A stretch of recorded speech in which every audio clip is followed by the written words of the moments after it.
Inherent Vice is directed by Paul Thomas Anderson, currently one of the best directors, and has a large cast to it. Dear God.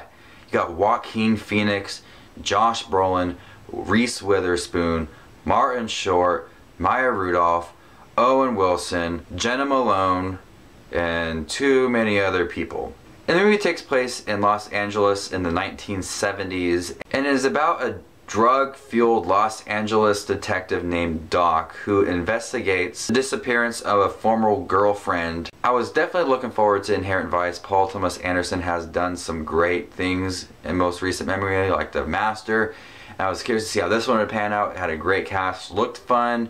Looked like a great film noir movie with investigation and everything, and it's a bit disappointing, but it is a film that you have to watch multiple times. I've only watched this film once, and I know that I will have to sit down and watch this film again because this film is one of the most confusing films I've ever seen.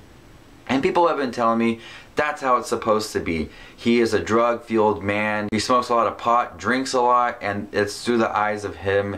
And since he's always high and drunk, everything is confusing, but still it is a very, very, very confusing movie right off the bat. I thought of it like this, and bear with me if you guys haven't played these video games. Grand Theft Auto. Kind of reminds me of Grand Theft Auto. When I was younger, I played Grand Theft Auto a lot, even play Grand Theft Auto now.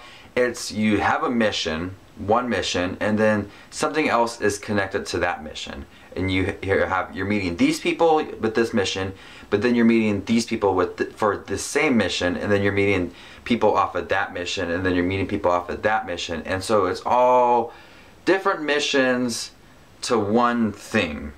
And that's how I viewed Inherent Vice, is that he's investigating one thing, but then meets someone else who has an issue, meets someone else who has an issue, meets someone else who has an issue, and it's all connected to one person. So that's how I viewed Inherent Vice, and it got confusing fast.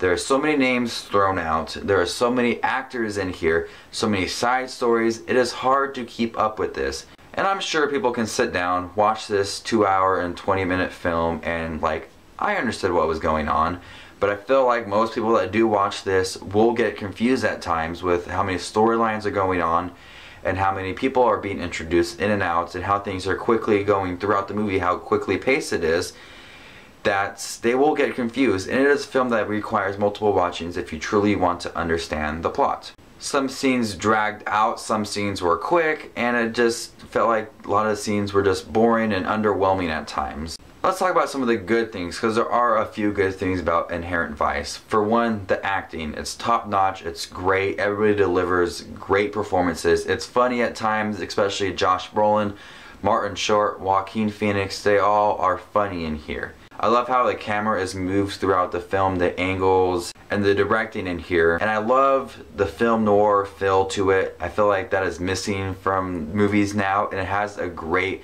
detective feel to it.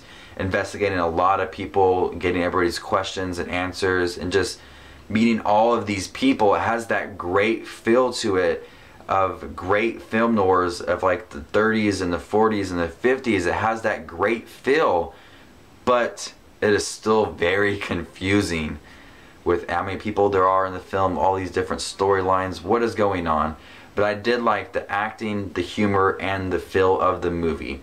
But it was just confusing for me. So I'm going to go ahead and give Inherent Vice a B-. This is a film that I definitely will watch down the road again multiple times to clearly and fully understand this film. This is Just Watches Movies with this review of Inherent Vice, which has a large cast to it. And I'll see y'all later. Bye.